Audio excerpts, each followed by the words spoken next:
Good evening, ladies and germs. Welcome back to the Halloween-a-thon.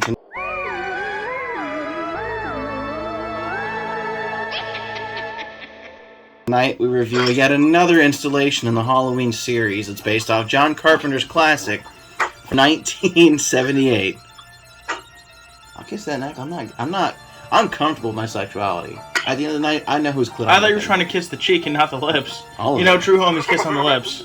Also, true homies kiss each other goodnight. That's not the point. Anyway, so, we're reviewing Halloween 6. Here's the synopsis of Halloween, The Curse of Michael Myers. This installment marks the return of the seemingly indestructible masked murderer Michael Myers, George P. Wilbur, who is targeting Tommy Doyle, Paul Stephen Rudd, a young man tied into the legacy of the killer and his connections with the Strode family. As the supernatural elements of Michael's macabre abilities are explored, his longtime adversary, Dr. Sam Loomis, Donald Pleasance, is also back in yet another attempt to stop the psychopath's brutal rampages. Which is actually our 5th movie, because we skipped 3. But Halloween 6, The Revenge of Michael Myers, Curse of Michael Myers. It fucking sucked. Let's just get down to it. So, yeah, honestly. Welcome back to the Horror Burrito. We're going to review a terrible movie. Okay, so, Brandon, tell me a little bit about Halloween 6, because I know you watched it this time.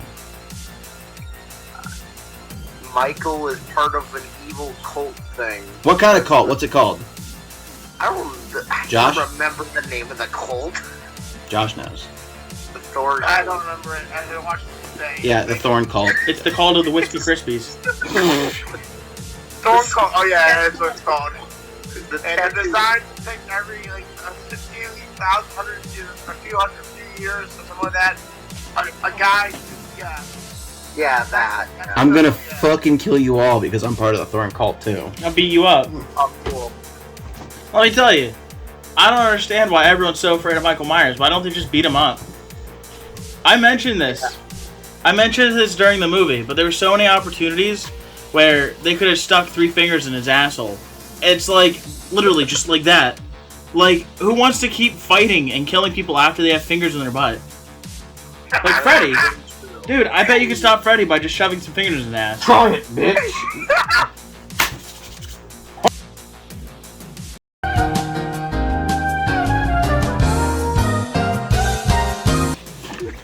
Alright, all stupid fuck shit aside, yes, the movie picks up, I don't know, was it like, so Jamie was 11 in Halloween 5. We get to Halloween 6 and Jamie's like 17, which is still kind of fucky. Maybe she's supposed to be 18, but in my math, and I'm dyslexic, I counted 17, so, one... Actually, a fun fact, It's a Michael different kind of fucked his niece.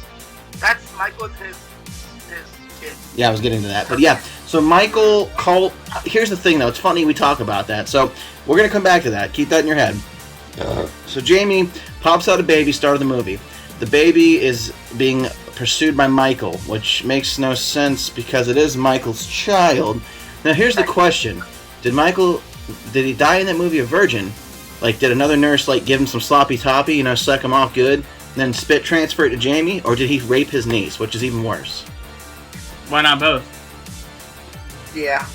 Was he part of some cult orgies? Maybe. Yeah. Maybe. I don't know.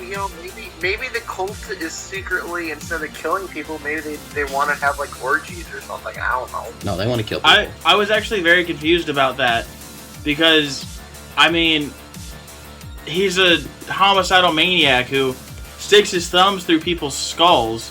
How would you even go about having him have sex with someone or having him calm down enough to, extract a semen? Just like little Steven, I was born out of wedlock too! So basically, like... How did they hold Josh down long enough to get his nut? These are all good questions. Like, maybe he just, like, maybe he thinks his, wiener is like a knife, and he's like, oh yeah, I'm just gonna kill this pussy, and then... Okay, so... Please never say the word pussy again like that. Anyway, the point is, Michael's after his incest nephew. His nephew's son, so we're gonna call him his... Michael's after his nun, if you will. The biggest mistake. Yeah, some of the PH. So anyway, then we cut straight to... And here's the weirdest thing, I don't know why, maybe in the 90s radio was really, really big. I don't know, I was still a kid. But we cut to a broadcast where everybody and their mothers listening to one broadcast on the radio, apparently in Haddonfield, or I guess in Illinois. We got one station. Josh, can you confirm that? There's only one radio station in Illinois? That's what I thought. So there you go. Movie magic already fucked up for me. Then, next big fucky wucky, Jamie is driving a truck. She can drive that truck till it runs out of gas.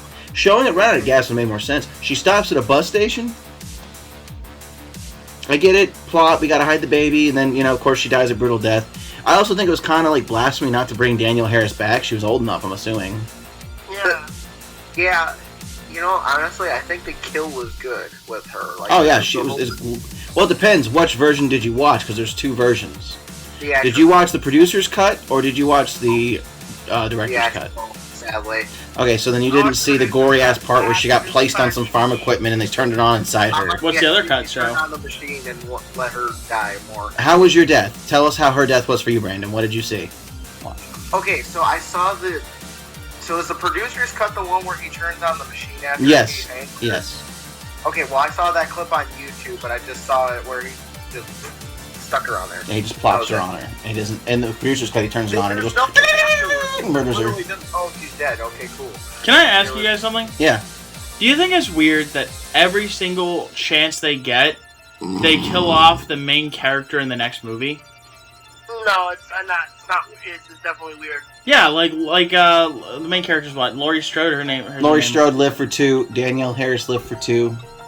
Jamie was technically alive for 2.5. But yeah, even with okay, so the sister, I can't think of her name, but the sister from 4 dies right at the beginning of 5. I get what you're saying. Yeah, it's so weird.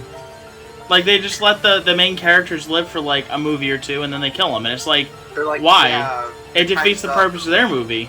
Because they're not important. What's important is Michael. Then why bring them back at all? I agree. Why not just let them live a happy life? They've escaped. I mean, I guess in real life, I guess more money. Like it gets more money for them. I don't know. Like at the end of the day, we've talked about this before. This is the end of the Thorn trilogy, and it's a muddled piece of shit. Now, granted, I think they were just trying to tie up storylines, and it was nice to see Donald Pleasance. His character was great as always. Everyone knows Loomis. Why wasn't he burnt anymore? Yeah, his burns magically healed. That was an annoyance. Yeah. Then we bring back Tommy Doyle. That was kind of weird. And everyone in the town is connected to the cult. And then let's go back to the Strode family. So this is just another branch of the Strode family. I guess Laurie's adopted parents' brother's half. So Laurie's uncle, technically. There's too many family members. Yeah. We got a full-fledged Strode family. And then 5 minutes into the film, the dad just open hand slaps the daughter. I'm like, what the fuck is this? But domestic violence! But the daughter was hot. She was hot, and it was nice to see that she survived. Kara was definitely hot. Kara was probably the hottest antagonist we've had so far. Protagonist. And also, guys, what the fuck was Paul Rudd even doing in this film? It was really about Paul Rudd just being weird. I still think it's funny that that's his first movie he ever did, and I'm just like, I'm so sorry for you. Yeah, it's funny. We can see how he became Ant-Man as he played Tommy Doyle. He was just weird as fuck. I'm like, you're Ant-Man. He's like, yeah. He had a lot of Johnny Depp, Pirates of the Caribbean, weirdness going on. He only showed up in the one movie, though, right? Yeah. But still, alright, so the movie was just kind of weird and far-fetched and over-exaggeration for kills, but I'll tell you this.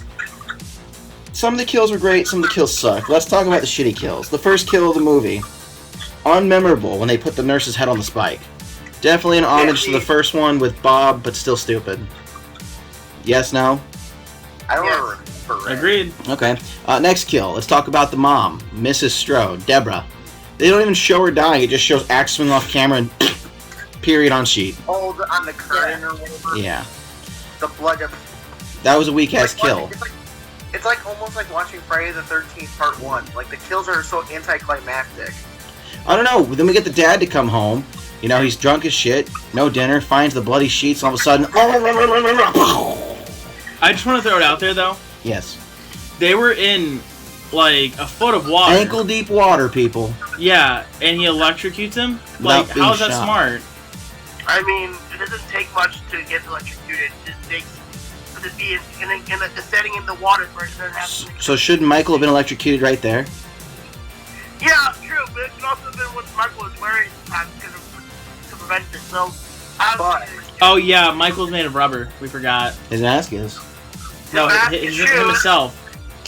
Oh, that's why the bullets won't stick to him, because he's not blue. And maybe part of his jumpsuit has a rubber insulation. I would believe this. Rubber insulation's on the soles of his boots at most, because everyone knows that motherfucker's rocking Tim's he stole. Yeah. All I have to say, the only thing I was going to say otherwise was, with this whole trilogy, it wouldn't surprise me. They were just like, oh yeah, he didn't die because Michael Myers is the god or something. Then we have the gross halfway through the movie kill where he just literally teleports. He's just like, hold on, guys, and teleports into the back of the van and kills Radio Guy for no reason. Yeah, I was curious about that. Then he does this and teleports again back to his house. Matt thinks teleportation's his way of movement, and honestly, I'm starting to think so. Yeah, there's no way you can run He over. instant transmissions back to his house. When he gets back to the house, I kind of think that too. we have a lackluster sex scene where they hide the nipples for half the time with a candle. Then we finally see, like, nipples for 3.5 seconds, and then the dude's like, I'm gonna go shower. The fuck? Shouldn't she been the one to go shower and he not? Yeah. And by the way, the power's out in their house. So in his shower, though, he's got a light above vents on. So I like how in Illinois, only certain appliances lose power when the power's out. At the end of the day, you'll always have your fridge and you always have your shower lights when the power's out in That's Illinois. actually somewhat true, I'm not even gonna lie. Really? I've had that happen in a place in Illinois where the power went out, but only part of the power went out. As the body count is up, then that's the whole reason that the Strode family was put in here, is to add body count kills, because we got to have a certain amount of kills for a movie. We do see a nice change. It's late 80s, or maybe it's early 90s. It was early 90s. Okay, It was like, we hear the word fuck. They say the word fuck one time, and I'm like, hey, here we go, getting an R rating in there. So, now, the cult people show up, and they magically don't kill Loomis and Tommy, because that would make the movie end.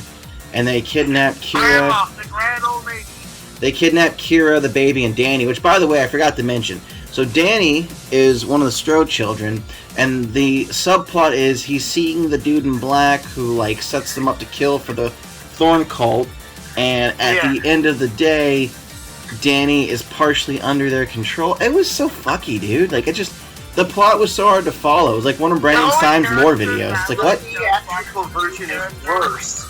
Was the old lady who was part of the cult. Yeah, she was. Brandon, was yours the one where they put rocks around Michael to hold him up at the sanitarium? Yes. We didn't have the rocks in ours. In ours, they just put a bunch of needles in Michael's neck and beat him to death with a fucking pipe. Paul Rudd's like, oh, I'm gonna beat a pipe god! I gladly watch that. How did yours end, Brandon? Brandon, tell us how yours ended once we get to the sanitarium, and then we'll talk about ours. Okay. Tell me how the movie ended for you. Break it down. I'm gonna be honest here, I don't even remember. Josh, which cut did you watch, bro? I think I have one that has both director's cut and the original ending. Alright, which one did you watch? The actual, I watched both. But the ending I chose to watch the director's cut ending, so I like that one more. That's the one where Loomis shows up with this, right? At the end, he's got the thorn. And essentially, Dr. Wynn switches places with Michael. Michael escapes, and Loomis becomes... Can I just keep it real with you guys? I think I passed out at the end. I shot him 6 times with cum! I put 8. He has an 8 shooter. Edit that out. I'm not gonna. No, but, so, okay. Very simplistic. In the theatrical version, Michael's stopped by rocks. Michael's just literally stone cold frozen, solid. So wait, Dalton, so basically what you're telling me is he got stone cold stunnered. Yes. So, the rocks stop Michael. Michael trades places with Wynn, and then Loomis technically becomes his caretaker. The one we get, the producer's cut, Paul Rudd fights Michael. He drugs him up with the needles, which I think he does in the theatrical version too, right? Yes. Yeah. Yeah, I think he does. Then yeah. the difference is Paul Rudd slaps him a few times with the pole. In the producer's cut, Paul Rudd beats the fuck out of him with the pole. We get like a 2.5 second clip of Michael oozing green blood, which... What? Wait a minute, It's called the serum. It's the serum. And then it cuts to... Which they don't explain the serum either. What is that? Michael jizz? Is that Michael jizz? What is it? Abortion serum. Oh. What is it? Abortion fetus juice. Okay, cute. I guess that makes sense. They aborted him. So Michael Myers is now full of Baja Blast, and he gets the Baja Blast beat out of him. And then it just cuts with Loomis going, I'll catch up. And I'm assuming Brandon and yours, Loomis was going back to check on Michael, and that's where we get the, no! In the producer's cut, it just cuts to a pumpkin. lightning flashes, and it has Loomis go, "No!" And that's the end. It's the movie just unravels. By the time we're halfway through, it's just like it's a mummy without all its wrappings. It just falls to pieces of shit. Wasn't this like the guy that plays Loomis? Wasn't this like his final? He died right after filming. Yeah. R.I.P. Donald Pleasance. All right, so let's get down to it. We've broken down the plot. Brandon, what's one thing you liked? The good kills. Okay. Josh, what's one thing you liked? The grandma. Okay, you like Mrs. B?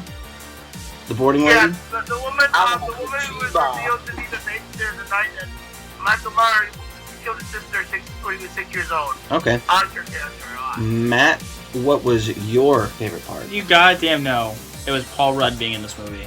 Yeah, I thought you liked that. All right. I thoroughly enjoyed Paul Rudd being in the movie. I think my favorite part was just the very beginning when Paul Rudd was like, "Well, I'm not being a pervert. I'm watching your house, but your titties might be in my vision."